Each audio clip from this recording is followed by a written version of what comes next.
La première constatation a été que la quasi-totalité des enfants étaient en problème scolaire, soit d'énormes problèmes de retard, soit des problèmes de difficulté d'apprentissage. Et de constater que la plupart des structures qui s'occupaient de ces enfants ne prenaient pas en compte le problème scolaire. Elles avaient une approche que je dirais sociale et qui n'était donc pas éducative.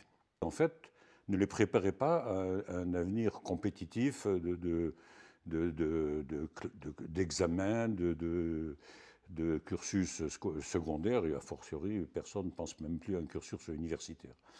Donc, nous avons essayé, en attaquant cette question, de trouver une façon de faire un travail après-scolaire qui soit complémentaire à l'école, non pas un travail de remplacement de l'école, mais un travail de complémentarité de l'école, pour d'abord et avant tout remonter le niveau scolaire des enfants.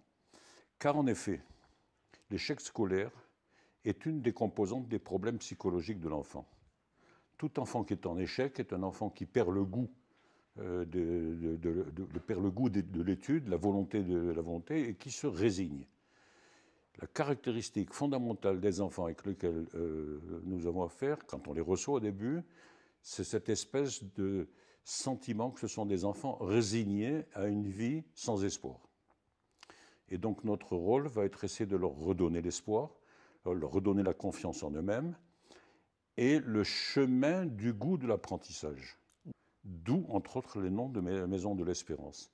Notre volonté est de reconstruire pour ces enfants un avenir qu'ils n'avaient plus. Nous avons autour de nous, la plupart du temps en tant que volontaires, des psychologues, des pédopsychiatres, des médecins, des anciens enseignants à la retraite qui viennent complémenter un petit peu le travail des moniteurs, et le travail volontaire de jeunes, soit de l'université de Beersheva, soit de yeshivot, qui viennent apporter à nos enfants un peu de connaissances juives.